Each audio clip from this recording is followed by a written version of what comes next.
And prosper people, I grow, I go, I glorify. Present people, I grow, I go, I glorify. Apa kabar Bapak Ibu Saudara sekalian? Katakan sehat, kuat, makmur, panjang umur, awet muda, diberkati Tuhan. Katakan amin. BFA, my church, my home. BFA, your church, your home. Katakan amin. Seperti biasa, sebelum duduk katakan, aku anak kesayangan Bapak. Aku anak yang paling dikasihi Tuhan. Aku adalah kebenaran Bapa dalam Yesus. Dan aku adalah orang yang sudah dibenarkan karena imanku kepada Yesus. Katakan amin. Silakan duduk. Katakan grace to you.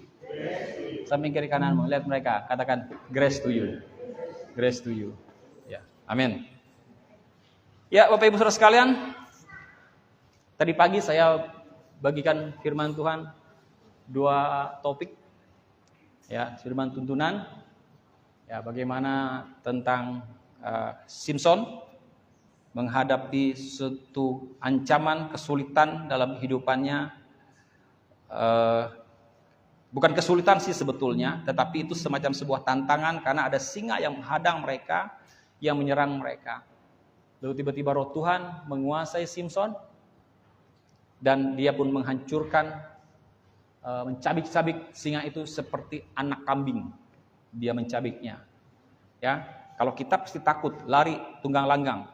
Kata orang Banjar, bukah mancicing. Nah, seperti itu ya.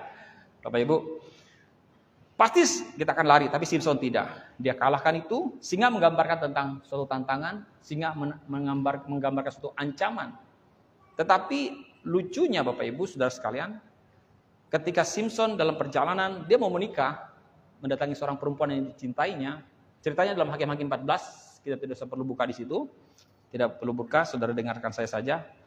Hakim-Hakim pasal 14 ayat 1 dan seterusnya tentang Simson di sana. Nah, kemudian dia pergi dalam perjalanan bersama dengan orang tuanya untuk menikah. Ada singa menghadang. Kemudian ada kekhawatiran, ada singa menghadang, kemudian dia mencabik singa itu. Nah, pada suatu perjalanan berikutnya dia teringat akan singa yang pernah dia bunuh. Dia balik lagi dan ternyata dia menemukan bangkai singa itu di mana tulang-tulangnya yang sudah mungkin tinggal tulang-tulang. Bapak Ibu, ada lebah di sana bersarang, ada manisan, ada madu di sana.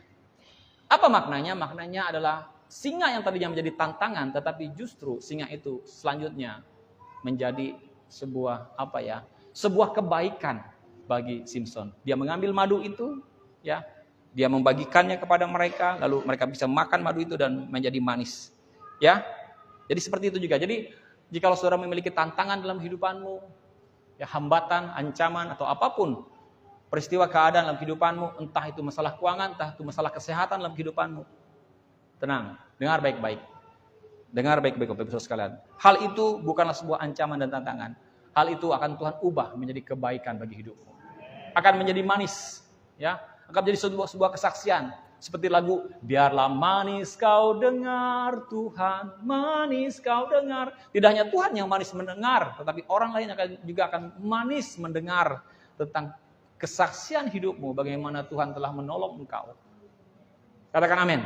Amin. Saudara pasti akan mengalami peristiwa-peristiwa yang dimana Tuhan membuat itu menjadi manis dalam hidupanmu. Amin. So, jangan khawatir. Selanjutnya saya akan bagikan rema. Ini yang saya mau bagikan pada saudara, Bapak Ibu. Ya, dengarkan baik-baik, pasang telinga saudara baik-baik. Saya akan membagikan sebuah firman rema yang sangat memberkati saya, memberkati saudara. Ya, saya kasih judul, ya, firman Tuhan hari ini, engkau adalah mahakarya Tuhan. Ya, engkau adalah mahakarya Tuhan. Nah, saya mau mengajak saudara untuk mengerti, memahami tentang bagaimana kita menjadi mahakarya Tuhan. Oke? Sudah selesai, Bro? Sudah selesai. Oke. Ya, nanti kita sebelum kita masuk ke sana. Bapak Ibu, selama ini kita hanya dikabarkan, diberitakan, disampaikan firman tentang bahwa manusia itu diciptakan, ya, yaitu Adam dan Hawa, ya. Bu Epa. Kemarin kemo, hari ini hadir. Praise God, luar biasa. Tadi malam, iya, tadi malam. Ya, kemo ketiga ya. Terus doa buat Bu Epa. Amin. Kesembuhan sudah terjadi. Okay? Bukan kita tidak menunggu kesembuhan, kita sudah melihat kesembuhan. Amin. Yes. Sari mana? Sudah sembuh? Amin. Yes. Saya senang mendengarnya. Amin. Saya akan sampai nanti tentang kesembuhan. Ya. Mahakarya ini juga akan berhubungan dengan bagaimana kau memahami bahwa kesembuhan itu menjadi bagian. Oke? Tapi pahami dulu basicnya. Memang firman Tuhan yang saya bagikan ini adalah basic, sesuatu yang dasar sebetulnya. Tetapi sayangnya gereja tidak banyak menceritakannya. Sayangnya gereja tidak banyak menceritakannya. Oke, saya sampaikan kepada saudara. Baik. Manusia diciptakan, firman Tuhan dalam kitab Kejadian segambar dan serupa dengan Allah. Dan itu saja yang diceritakan turun-temurun. Ya, itu saja yang diceritakan, manusia itu adalah keturunan Adam, diciptakan segambar dan serupa dengan Allah. Sudah, that's it, hanya itu, sampai di situ. Tetapi gereja tidak menceritakan bahwa sebenarnya Alkitab mencatat penciptaan itu tidak terjadi satu kali, tetapi terjadi 2 kali. Oke? Amin? Saudara mau tahu di mana ayatnya? Ayo kita lihat ayatnya. Saya buka mulai dari 1 Petrus pasal yang 1 ayat yang ke-23. Saya mulai dari ayat ini, walaupun nanti ada ayat gongnya ya. 1 Petrus 1 ayat yang ke-23.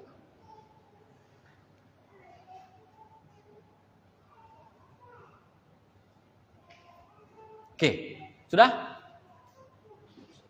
1 Petrus 1 ayat 23. Karena kamu telah dilahirkan kembali. Oke? Sudah Bapak Ibu? Bukan dari benih yang fana. Bukan dari benih yang bisa binasa. Tetapi benih yang tidak fana. Dari benih yang tidak dapat binasa. Yaitu dikatakan oleh firman Allah yang hidup dan yang kekal. Oke. Dalam terjemahan EPYH-nya mengatakan seperti ini. Saudara memiliki hidup baru. Dan hidup itu bukan pemberian orang tua. Karena hidup yang diberikan oleh mereka akan lenyap. Saudara tahu apa maksudnya pemberian orang tua? Saudara tahu? Artinya itu adalah pemberian Adam. Warisan yang diwariskan oleh Adam. Turun-temurun. Oke?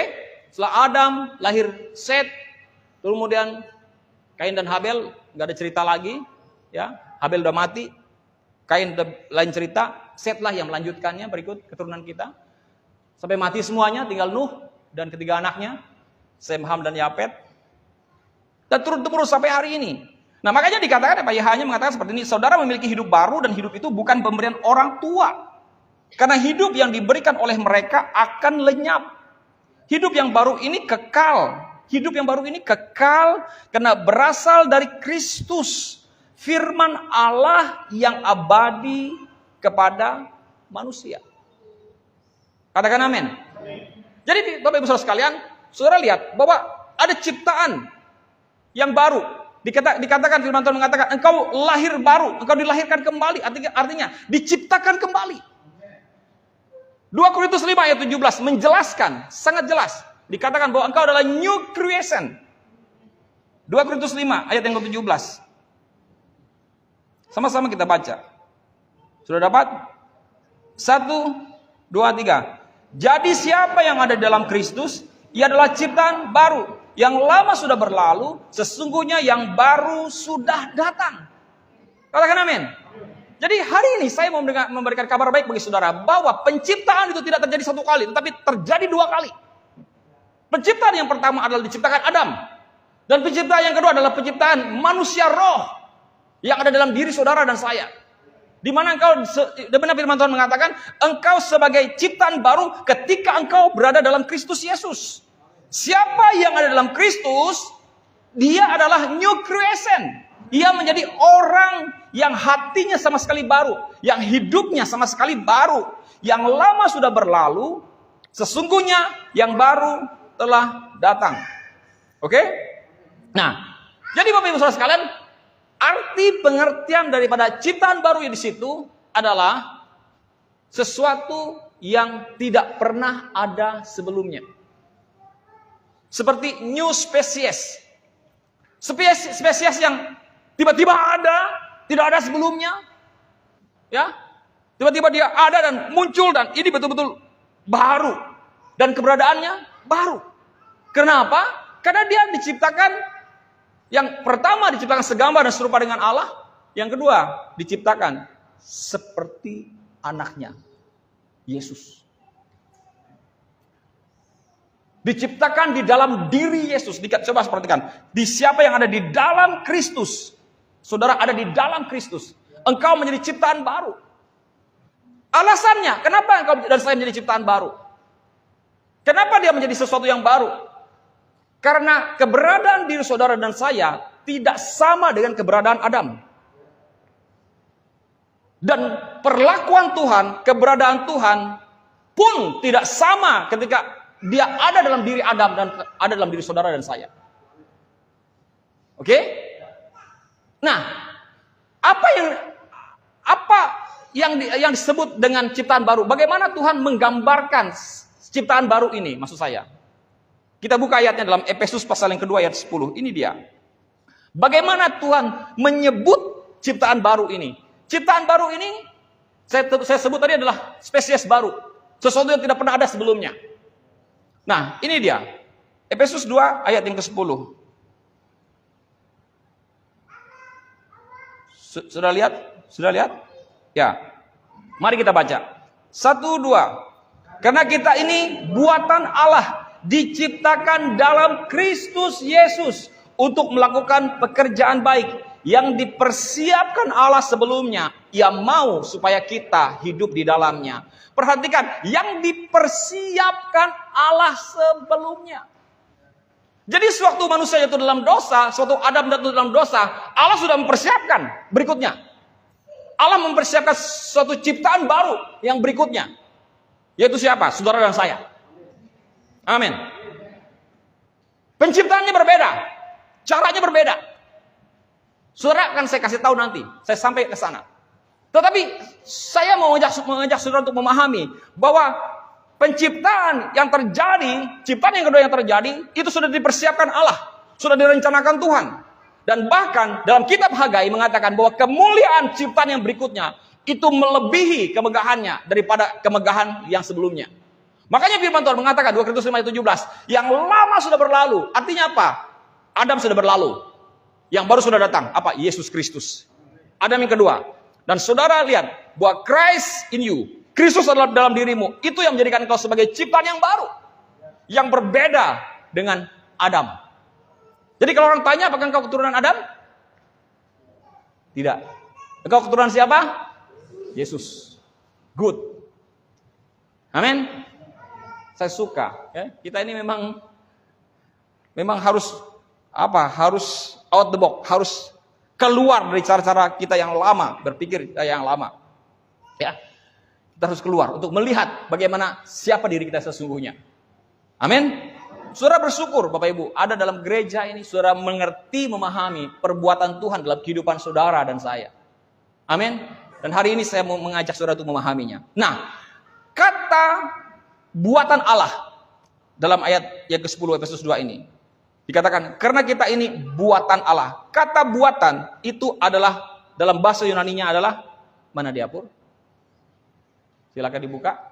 Kata buatan di situ dalam bahasa Yunaninya adalah poema atau mahakarya. Saya belum ke situ. Poemanya yang bagian terakhir.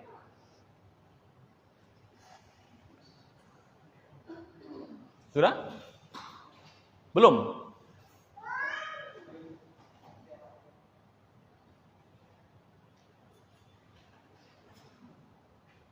Belum siap yang itu, poema? Oh, nggak bisa tampil. Oke. Ya. Jadi dalam bahasa Yunaninya, buatan di situ adalah poema, yang berarti adalah mahakarya. Oke, saudara tangkap? Saudara mengerti maksudnya? Ya. Saya mau mengajak saudara untuk betul-betul memahami engkau adalah ciptaan yang kedua.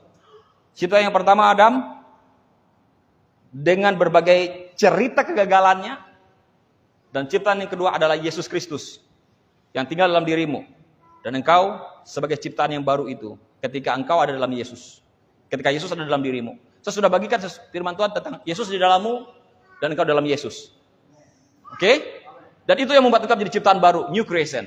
Dan engkau akan berjalan dalam suatu cerita perjalanan kehidupan, di mana di dalam cerita perjalanan ini tidak ada kegagalan, yang ada hanyalah keberhasilan, kemenangan, amin, kemerdekaan.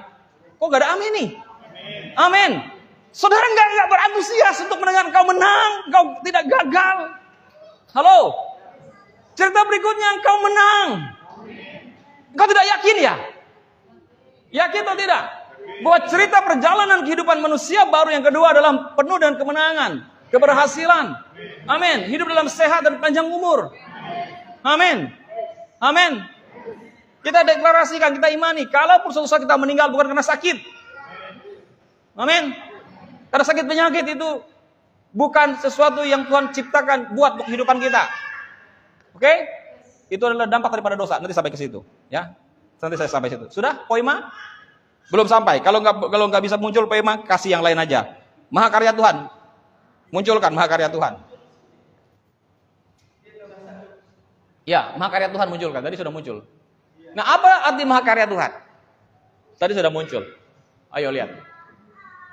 Mahakarya Tuhan berarti manusia adalah ciptaan yang sangat bernilai, istimewa. Tadi sudah muncul, belum bisa juga. Oke, ya. Ya, saya akan bacakan pada saudara. Saudara dengar saja, sambil libur coba persiapkan. Kalau saya tunggu agak lama. Oke, mahakarya Tuhan itu artinya berarti manusia adalah ciptaan yang sangat bernilai. Ya. Istimewa, yang memiliki tujuan, ya. Bukan kebetulan atau kegagalan. Jadi ciptaan yang sangat bernilai, itu artinya mahakarya. Sangat istimewa, sesuatu yang memiliki tujuan, bukan kebetulan atau kegagalan. Dan ini menunjukkan bahwa setiap individu diciptakan dengan kasih dan perhatian khusus oleh Tuhan. Jadi ketika firman Tuhan mengatakan, engkau mahakarya Tuhan, engkau diciptakan dengan penuh perhatian khusus. Dengan kasih dan cinta. Oke? Memiliki identitas dan rancangan yang unik sesuai dengan rencananya, dan diciptakan untuk melakukan pekerjaan baik yang telah disiapkan. Oke? Ah, sudah. Lanjut. Penli datang langsung muncul dia, takut ya sama Penli.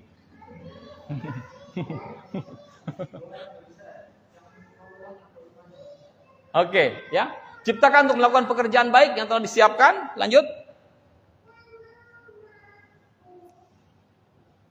Sudah? Nah, mahakarya juga berarti seperti ini. Tadi saya bagian tentang mahakarya Tuhan.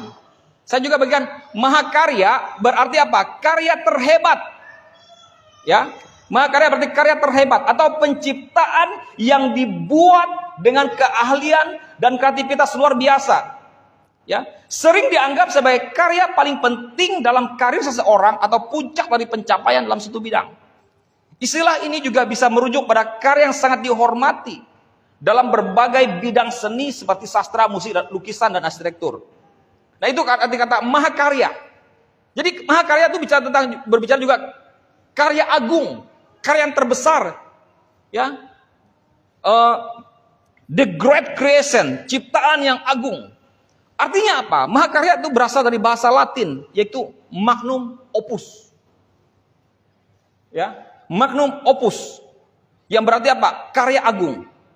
Nah, kemudian situ dikatakan juga tentang keterampilan yang luar biasa. Mahakarya juga sesuatu yang diciptakan didasarkan dengan keterampilan yang luar biasa. Ini adalah penciptaan atau hasil kerja yang dibuat dengan keterampilan yang luar biasa. Dengan kreativitas, dengan kedalaman, dengan ketekunan yang tinggi. Dalam konteks modernnya, Bapak Ibu Saudara sekalian, mahakarya merujuk pada karya seni yang mendapat banyak pujian kritis karena dianggap sebagai karya terbaik atau terhebat seseorang atau kelompok orang. Contohnya apa? Contohnya adalah karya itu ditemukan dalam berbagai bidang seni seperti seni lukis, seni musik, sastra, film, teater, dan arsitektur. Oke? Sudah. Selesai pun. Ya? Selesai. Tinggal buka ayat-ayat aja. Jadi, saudara anggap, pahami, bahwa mahakarya itu berbicara tentang sesuatu karya agung yang diciptakan oleh seseorang dengan ketekunan yang tinggi, dengan perhatian yang khusus, dicermati dengan baik-baik, penuh kasih.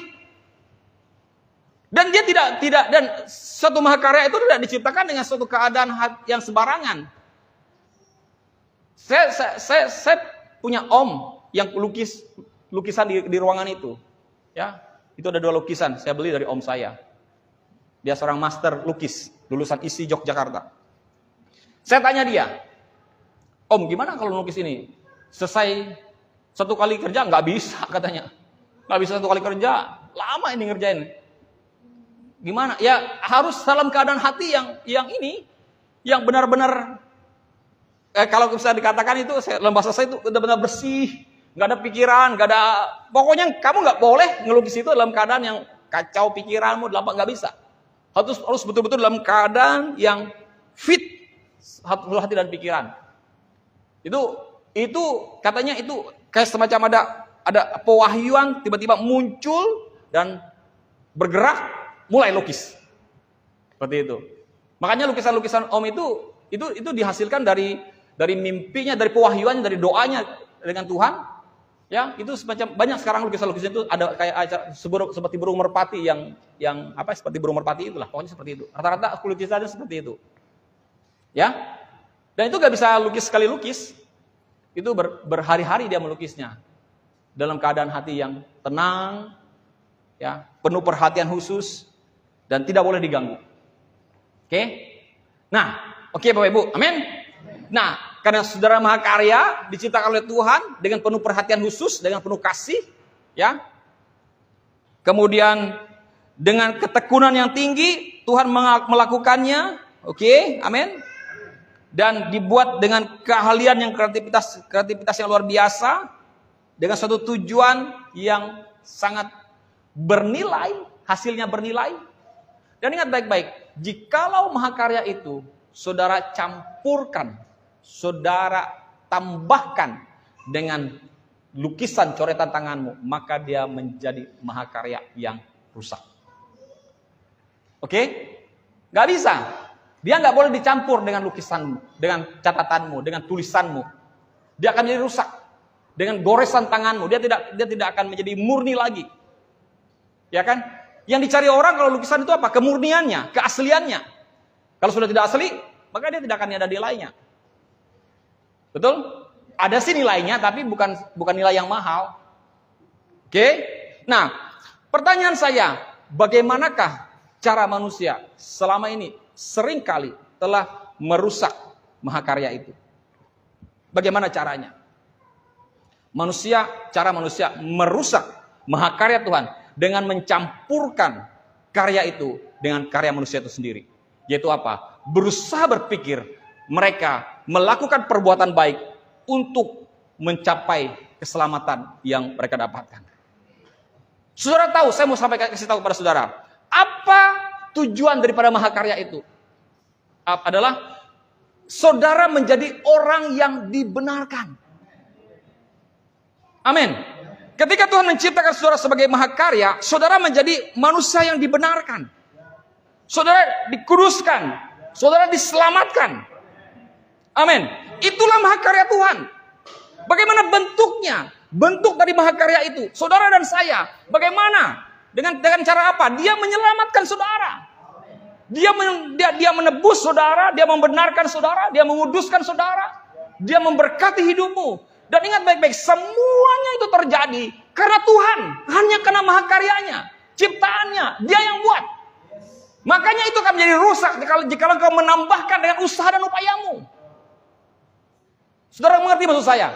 Maka engkau akan merusaknya jika engkau mencampurkan dengan usaha dan upayamu. Engkau berpikir dengan kau berupaya berusaha, dengan perbuatan baikmu engkau pikir bisa selamat, engkau berpikir engkau bisa menjadi benar dengan usaha perbuatanmu, engkau telah merusak mahakarya Tuhan. Engkau telah merusak kebenaran yang sudah Tuhan buat dalam kehidupanmu. Bukan berdasarkan apa yang kau lakukan, tapi berdasarkan apa yang Tuhan lakukan. Sudah mengerti maksud saya? Amin. Jadi jangan rusak ciptaan Tuhan. Jangan tambahkan apapun di atas apa yang sudah Tuhan buat. Jikalau engkau berbuat baik, jikalau engkau berbuat benar dengan perbuatanmu supaya engkau baik, ya, menjauhi dosa atau berbagai macam, bukan supaya engkau diselamatkan, supaya engkau menjadi benar, tetapi karena engkau meresponi bahwa engkau sudah dibenarkan. Saya berulang kali mengatakan ini. Amin. Kita berbuat baik bukan supaya kita selamat. Kita berbuat baik karena kita meresponi keselamatan yang sudah kita dapatkan. Amin. Kita tidak berbuat dosa bukan supaya tidak masuk neraka. Kita tidak berbuat dosa karena kita sudah menjadi dijamin sudah masuk surga. Amin. Amin. Jadi seperti itu. Sudah paham maksud saya? Amin. Sudah dapatkan sesuatu? Amin. Yes. Nah jadi jangan pernah mencampurkan karya yang terbaik yang sudah Tuhan buat dalam kehidupanmu, yaitu engkau sudah dibenarkan. Salah satu cara manusia, contoh cara manusia yang berpikir bahwa dia diampuni, dia diselamatkan, diampuni dosanya dengan perbuatannya, yaitu ketika dia mengaku dosa. Oke, bagaimana Bapak? Bagaimana maksudnya mengaku dosa? Ya. Jadi begini, kita buka 1 Yohanes pasal yang ke-1 ayat yang ke-7. 1 ayat 7. Ya. Oke, saya akan coba buka lagi beberapa ayat yang lain nanti.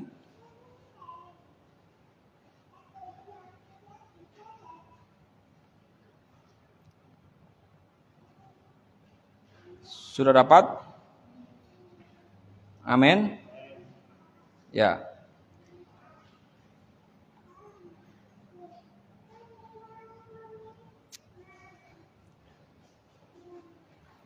Oke, kita baca sama-sama. 1, 2, 3. Tetapi kita hidup dalam terang, sama seperti dia ada di dalam terang, maka kita beroleh persekutuan seorang dengan yang lain, dan darah Yesus anaknya itu menyucikan kita daripada segala dosa. Saya mau tanya Bapak Ibu Saudara sekalian. Firman orang kan sering mengatakan kamu harus kudus, suci, kudus. Kudus itu suci kan? Kudus. Pendeta katakan harus hidup kudus, hidup kudus. Bagaimana caranya hidup kudus? Bagaimana cara hidup kudus? Tidak melakukan dosa. Itu kita pikir kan? Betul kan? Bapak Ibu, firman Tuhan mengatakan, siapa yang menguduskan engkau? Siapa yang menguduskan saudara?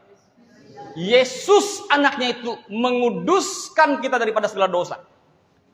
Jadi bagaimana engkau bisa menjadi kudus? Bukan karena engkau tidak melakukan dosa, tetapi karena Yesus yang membuat engkau menjadi kudus. Makanya saya katakan, banyak manusia mencampurkan, merusak, merusak makarya Tuhan dengan usaha upayanya. Jadi saudara tidak melakukan dosa bukan supaya saudara kudus. Saudara tidak melakukan dosa, saudara justru meresponi karya Tuhan yang sudah membuat engkau menjadi kudus. Saudara mengerti maksud saya? Belum mengerti? Kamu kan sudah dikuduskan Tuhan. Bagaimana caranya menunjukkan bahwa engkau orang kudus? Tidak berbuat dosa. Mengerti maksud saya? Tetapi supaya saudara menjadi kudus bukan karena engkau tidak berbuat dosa, tetapi karena Yesus yang menguduskan saudara dan saya. Amin. Bukan karena saudara mengaku. Bukan karena saudara mengaku dosa. Ya, kita perlu mengaku dosa. Ya, kita harus mengaku dosa. Tapi ingat baik-baik. Kita harus mengaku dosa. Tapi ingat baik-baik, Bapak Ibu Saudara sekalian. Letaknya bukan pada pengakuanmu. Halo? Apalagi pengakuan berulang-ulang. Saya mau bertanya kepada saudara, ya. Berapa kali saudara diampuni oleh Tuhan? 1 kali. Firman Tuhan mengatakan, dikuduskan, disucikan 1 kali untuk 1 kali. Betul? Berapa kali saudara lahir baru? 1 kali. Oke? Berapa kali saudara saya ulang lagi. Berapa kali saudara diampuni Tuhan? 1 kali. Oke? Betul? Yakin? Kenapa saudara harus berulang-ulang kali untuk mengaku dosamu supaya diampuni Tuhan? Mengerti maksud saya? Ya? Mengerti maksud saya? Oke? Jadi maksud saya begini, saya tidak sedang mengajak saudara untuk tidak usah mengaku dosa, tetapi saya mengajak saudara, engkau mengaku dosa bukan supaya saudara diampuni. Kenapa? Karena engkau sudah diampuni. Sebelum engkau mengaku dosamu, engkau pun sudah diampuni Tuhan. Karena pengampunan yang kau terima bukan karena pengakuanmu, tapi karena karya Yesus. Dia sudah mati 2000 tahun yang lalu di kayu salib. Dia sudah mengampuni segala dosa dan kesalahanmu. Dan untuk meresponi pengampunan itu, engkau mengaku atas dosamu yang kau telah perbuat. Amin. Saya sudah diampuni Tuhan. Tuhan, terima kasih, aku sudah engkau ampuni. Itu pengakuanmu. Amin. Jadi bagaimana caranya kita mengaku dengan kepada Tuhan? Ampuni, Tuhan, terima kasih, kau sudah diampuni. Nah, itu cara mahakarya. Itu cara kita tidak merusak karya Tuhan. Amin. Jadi kemudian berikutnya, saya ajak saudara untuk buka ayat di dalam 1 Yohanes 2 ayat yang kedua. 1 Yohanes 2 ayat yang kedua.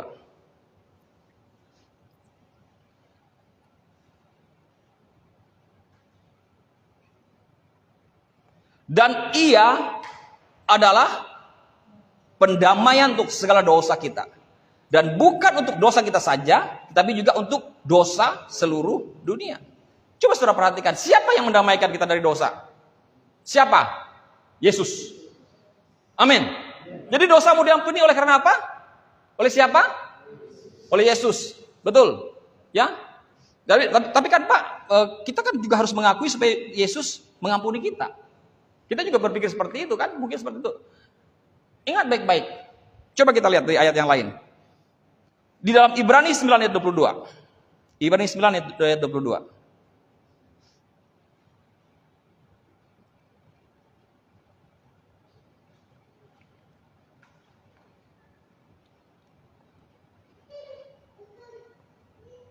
Yuk, baca sama-sama. Sudah? Sudah? 1, 2, 3. Dan hampir segala sesuatu disucikan menurut hukum Taurat dengan darah. Dan tanpa penumpahan darah tidak ada pengampunan. Jadi siapa yang mengampuni saudara? Karena apa saudara diampuni? Karena darah Yesus. By the blood of Christ. Saudara mengerti maksud saya? Saya tidak sedang membuat saudara bingung, pusing. Tapi saya sedang mengajak saudara untuk memahami, mengerti karya Kristus. Apa yang dia sedang buat dalam kehidupanmu. Bahwa bagaimana pengampunan itu terjadi. Bagaimana penebusan itu terjadi. Bagaimana kau menerima hidup dibenarkan terjadi. Bagaimana kau sudah menjadi orang benar. Bagaimana kau sudah menjadi orang kudus. Bagaimana kau sudah menjadi disucikan, dibenarkan oleh Tuhan. Karena apa? Karena darah Yesus. Karena Yesus itu sendiri. Bahkan firman Tuhan juga dalam ayat yang lain mengatakan, karena namanya. Amin. Di Matius 26 ayat 28. Matius 26 ayat 28.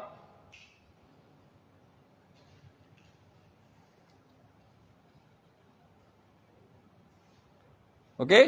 Sudah? Matius 26 ayat 28. Sudah baca? Sudah kan di hati kan? Iya. 1, 2, 3. Sebab inilah darahku, darah perjanjian yang ditumpahkan bagi banyak orang untuk pengampunan dosa. Haleluya. Amin. Jadi saudara lihat Bapak Ibu. Jadi jangan campurkan lagi, jangan rusak lagi mahakarya itu. Apa mahakarya Tuhan? Engkau sudah diampuni. Bukan karena usahamu. Bukan karena apa yang kau kerjakan. Ya. Kadang kita merasa, aduh saya harus ngaku nih sama Tuhan nih. Kalau enggak, saya enggak diampuni. Makanya reformasi itu terjadi seperti itu dulu. Reform. Salah satu dalil-dalil yang dibawa, yang ditancapkan pada pintu-pintu gereja oleh Martin Luther adalah dia menentang tentang pengakuan dosa yang dilakukan orang kepada para, ya seperti itulah. Saudara tahu maksud saya ya? Saya tidak sebutkan. Ya. Pengakuan dosa yang kita merasa bahwa kita diampuni kalau kita harus mengaku. Dan mengakunya pada manusia. Oke, Bapak Ibu? Saudara bisa mengerti maksud saya? Amin? Jadi, ingat Bapak Ibu saudara sekalian. Bahwa pengakuan yang alkitabiah bukanlah mendata semua dosa Anda.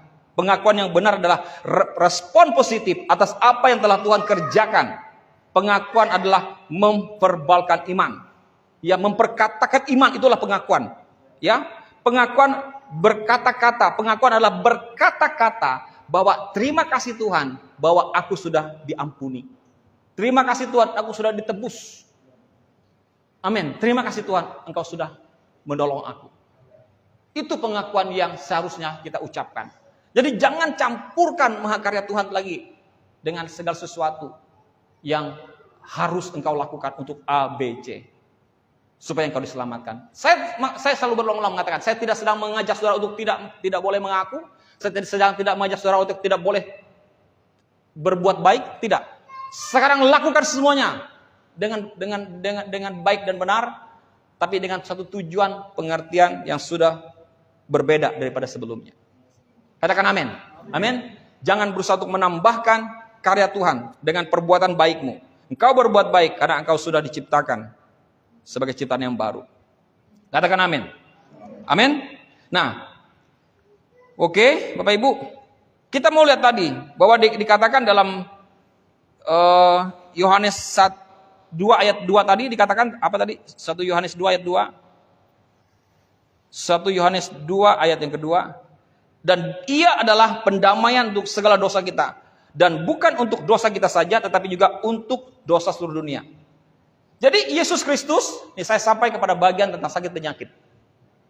Yesus Kristus mendamaikan saudara dan saya dari dosa.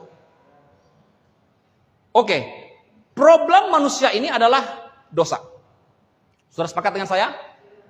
Problem awal, kegagalan awal, saya tadi katakan di awal bahwa ada cerita perjalanan Adam dengan berbagai macam kegagalannya. Yaitu jatuh dalam dosa. Dan ingat baik-baik, dosalah menjadi penyebabnya. Dosalah menjadi akarnya. Kita mau lihat ayatnya. Di Roma 6 ayat 23. Roma 6 ayat 23.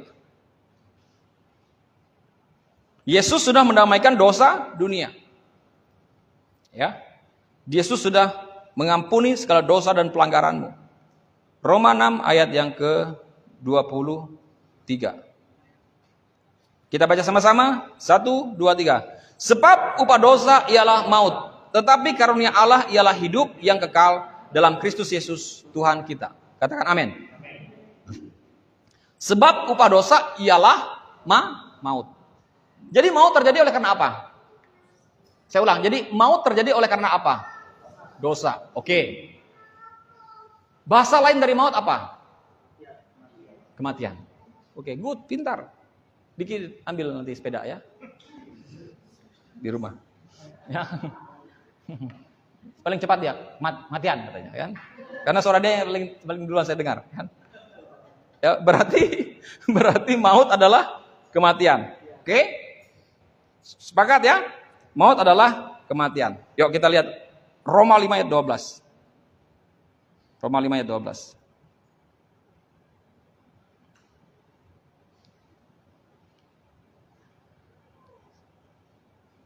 Sudah? Yuk.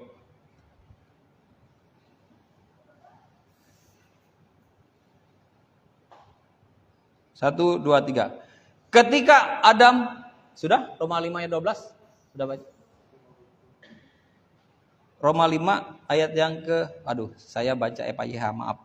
1, 2, 3. Sebab itu sama seperti dosa telah masuk ke dalam dunia oleh satu orang, dan oleh dosa itu juga maut. Demikianlah maut itu telah menjalar kepada semua orang, karena semua orang telah berbuat dosa. Oke? Sudah lihat itu? Bahwa dikatakan sama seperti dosa telah masuk ke dalam dunia oleh satu orang, oleh Adam. Dan dengar baik-baik, cerita ciptaan yang pertama ini adalah manusia jatuh dalam dosa. Oke? Dan cerita manusia yang kedua adalah manusia yang sudah dibenarkan. Paham maksud saya? Saudara dan saya adalah manusia yang sudah dibenarkan. Saudara dan saya adalah manusia yang ada dalam ciptaan yang kedua. Oke, sebelum saya lanjutkan di sini, saya diingatkan Tuhan untuk menjelaskan pada saudara yang tadi saya katakan. Apa yang membuat perbedaan antara manusia yang pertama dan manusia yang kedua? Yang membuat kita menjadi istimewa, menjadi mahakarya Tuhan adalah, Bapak Ibu Saudara sekalian, karena keberadaan Tuhan berbeda ketika manusia yang pertama dan manusia yang kedua. Ingat baik-baik. Ketika Yesus Kristus belum mati di kayu salib, Tuhan tidak bisa tinggal dalam diri manusia. Silahkan kamu temukan bahwa Tuhan tinggal menetap dalam diri manusia dalam cerita perjanjian lama. Tidak ada. Tuhan hanya tinggal datang, pergi. Datang, memasuki diri manusia, lalu dia meninggalkan manusia. Dia tiba-tiba datang ke dalam diri Musa, dia masuk dalam diri Musa, dia masuk dalam diri Daud, dia masuk dalam diri siapa, tapi dia tidak permanen tinggal. Dia meninggalkan manusia. Kenapa alasannya? Kenapa Tuhan tidak bisa tinggal menetap dalam diri manusia sebelum Yesus Kristus mati? Karena tubuh manusia penuh dengan dosa. Dan karena manusia belum ditebus. Nah, ketika Yesus sudah mati di kayu salib, dia menebus dosa dan kesalahanmu. Saat itulah engkau sudah ditebus, dosamu sudah diampuni, dan oleh karena darah Yesus membungkus engkau, menutupi engkau, sehingga Tuhan Bapa di surga tidak bisa melihat dosamu. Yang dia lihat hanyalah kebenaran Yesus. Engkau ditutup dengan jubah kebenaran. Itulah yang membuat Allah tinggal dalam dirimu sampai hari ini. Itulah yang membuat engkau sebagai manusia yang baru. Amin. New creation, mahakarya agung Allah. Amin. Karena penebusan yang engkau terima lalu Yesus Kristus. Haleluya. Ini yang engkau harus perhatikan, yang harus kau lihat. Bahwa engkau adalah ciptaan yang baru. Di mana Tuhan tinggal dalam dirimu. Ini yang membedakannya dengan manusia Adam. Amin. Karena engkau sudah dibenarkan. Itu dia. Sudah paham maksud saya? Amin.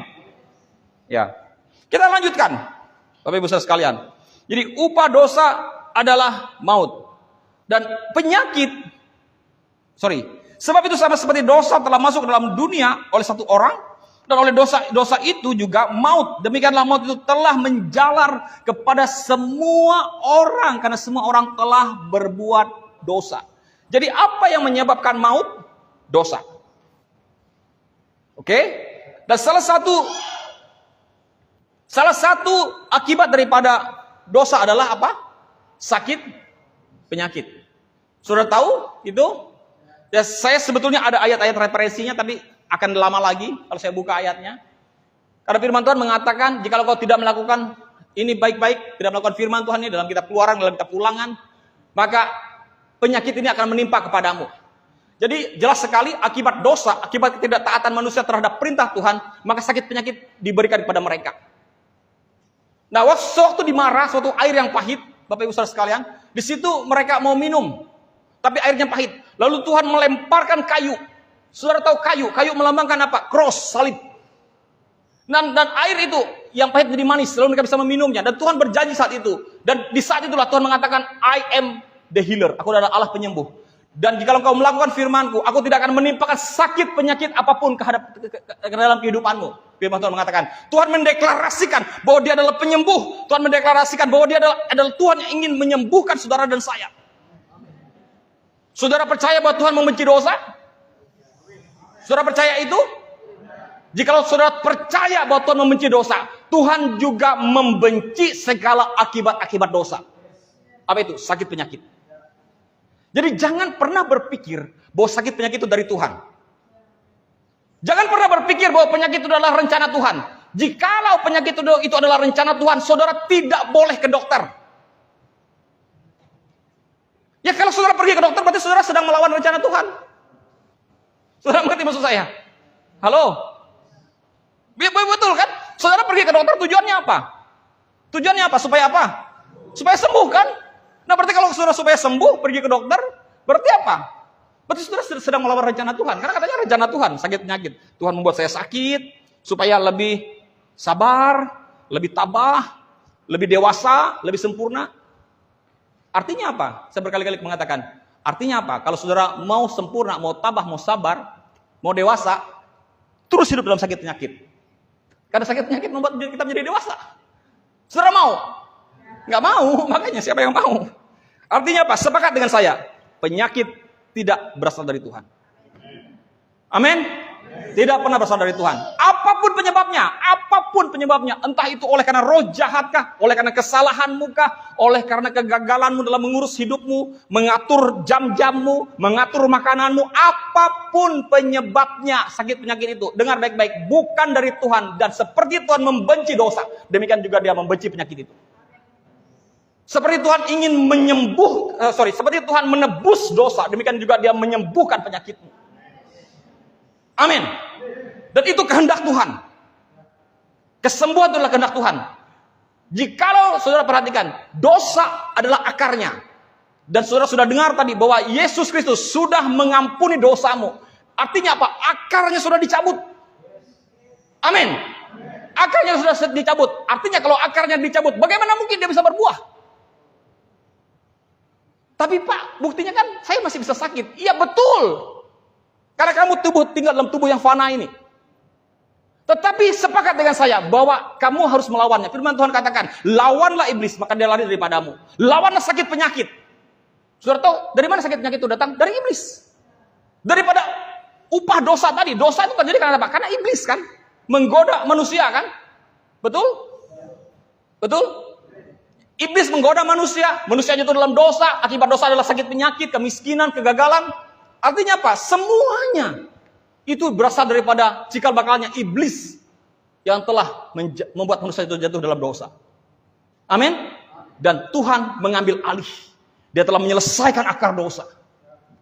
Artinya apa juga? Artinya apa? Dia menyelesaikan semua buah-buahnya, dampak-dampaknya dalam kehidupan saudara dan saya. Jadi jangan pernah mau tunduk kepada sakit penyakit. Saudara harus mengambil otoritas atasnya. Aku katakan, aku sembuh. Jangan menunggu kesembuhanmu. Deklarasikan bahwa kamu sudah sembuh.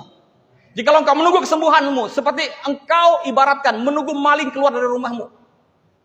Saya ibaratkan penyakit itu seperti pencuri yang datang ke rumahmu. Kalau kamu tunggu kesembuhan, jangan tunggu kesembuhan. Usir dia. Kalau ada maling masuk rumahmu, kamu tunggu dia. Hai maling, siapa di situ? Maling kah? Bukan, kucing. Katanya. Maling kah? Kucing. Apa yang kita lakukan kalau ada maling masuk rumah kita? Kita usir dia. Kita teriak maling-maling. Bikin dia keluar. Amin. Demikian juga dengan penyakitmu. Kau berteriak kepadanya. Usir dia keluar dari hidupmu. Jangan mau tunduk kepadanya. Pakai otoritas dalam kehidupanmu. Amin. Karena itu tidak berasal dari Tuhan. Apapun penyebabnya. Saya ulang lagi. Apapun penyebabnya. Entah itu akibat daripada kegagalanmu mengurus kesehatanmu, kegagalanmu mengurus makananmu, kegagalanmu mengurus waktu-waktumu, atau apa saja. Jangan mau terima, karena itu tidak berasal dari Tuhan. Amin. Tuhan menginginkan kau sehat. Tuhan menginginkan hidupmu baik-baik saja. Tuhan menginginkan kau panjang umur. 120 tahun, firman Tuhan mengatakan, itu usiamu. Amin. Itu, umur panjang dan sehat. Itu adalah bagian yang harus kau terima dalam kehidupanmu. Katakan amin. Amin. Jadi Bapak Ibu Saudara sekalian, usir iblis. Ya, ada ular masuk rumahmu, apa saudara mau cium-cium dia, lus-lus dia? Ada masuk kobra, saudara kick dia, saudara tendang dia, saudara pukul dia, catuk kepalanya, bunuh dia. Ya, 2 kali ular masuk ke ruang kerja saya waktu saya di Bawaslu, saya pukul, saya ambil sepatu saya selesaikan. Ini iblis masuk, saya bilang. Saya ambil sepatu saya pukul, selesai. Oh mereka, cewek-ceweknya takut teriak-teriak, Pak ular. Kueh, ambil, pukul mati. Nah, buang kalian bilang. Saya menyelesaikan membunuhnya, mereka saya suruh buang. Oke. Apakah saudara bersikap manis pada iblis? Tidak. Apakah saudara bersikap manis terhadap ular? Tidak. Demikian juga jangan bersikap manis kepada penyakitmu. Usir dia dari hidupmu. Jangan mau tunduk kepada keadaannya.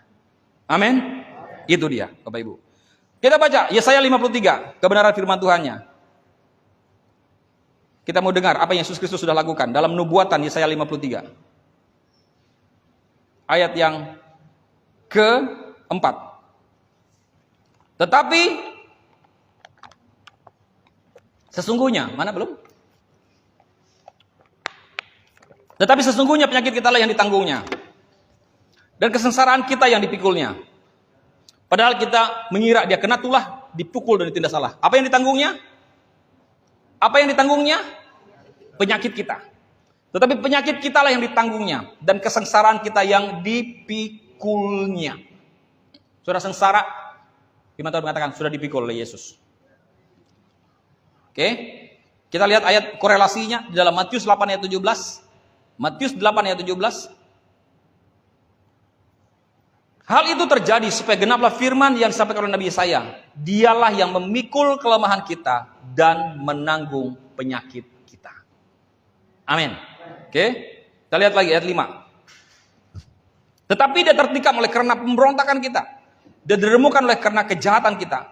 Ganjaran yang mendatangkan keselamatan bagi kita ditimpakan kepadanya. Dan oleh bilur-bilurnya kita menjadi sembuh. Korelasinya di mana? 1 Petrus 2 ayat 24 sampai 25. Firman Tuhan berkata demikian. Ia sendiri telah memikul dosa kita. 1 Petrus 2 ayat 24 sampai 25. Yuk cepat, bisa ada? 1 Petrus 2 ayat 24 sampai 25. Mana? Oke, 24 sudah. Ia sendiri telah memikul dosa kita di dalam tubuhnya, di kayu salib. Supaya kita yang telah mati terhadap dosa, hidup untuk kebenaran. Ia telah memikul dosa kita di kayu salib. Oke, Bapak Ibu, supaya kita yang telah mati terhadap dosa, hidup untuk kebenaran. Oleh bilur-bilurnya kamu sudah sembuh. Sebab dulu kamu sesat seperti domba, tetapi sekarang kamu telah kembali kepada gembala dan pemelihara jiwamu. Katakan amin. Amin. 2 Korintus 5 ayat 21. Kita lihat 2 Korintus 5 ayat 21. Baca sama-sama dengan saya. Keras-keras. 1, 2, 3. Dia yang tidak mengenal dosa telah dibuatnya menjadi dosa karena kita, supaya dalam dia kita dibenarkan oleh Allah. Katakan amin. Dia tidak mengenal dosa, dibuat Allah menjadi dosa karena kita. Artinya apa? Dia menjadi dosa. Dia menjadi saudara dan saya. Dosa itu kan ada dalam diri manusia. Dan dia menjadi manusia supaya dia menjadi dosa itu. Menanggungnya. Supaya apa? Supaya di dalam dia juga melalui kebangkitannya dari antara orang mati, kita dibenarkan oleh Allah. Dan saudara menjadi orang benar. Dan saudara dan saya dibungkus dalam jubah kebenaran. Sehingga apa? Sehingga Bapa tidak bisa lagi melihat dosamu. Katakan amin. Amin. Artinya apa? Artinya apa? Saya ulang lagi. Masalah dosamu sudah diselesaikan Yesus. Jikalau akarnya yaitu dosa tadi diselesaikan Yesus, artinya apa? Seluruh perintilan-perintilannya pun sudah diselesaikan Yesus. Amin. Apa perintilannya? Sakit penyakit, kelemahan, kegagalan, kemiskinan, kesengsaraan, hopeless, loneliness. Halo? Semuanya diselesaikan Yesus. Apa hopeless itu? Kehilangan harapan, loneliness, apa? Kesepian. Waduh, kalau sudah merasa aduh kesepian. Kalian apa? Sadness, merasa sedih, berduka cita, sedih, gak punya apa. Dengar baik-baik Bapak Ibu, kalau kau punya Yesus, hal itu tidak ada lagi dalam hidupmu. Kalau kau sadar engkau adalah mahakarya agung, ciptaan Tuhan yang terhebat, maka perintilan-perintilan tadi seharusnya tidak boleh ada lagi di dalam dirimu. Karena kau sudah mengerti engkau adalah mahakarya agung, mahakarya Allah, masterpiece. Amin.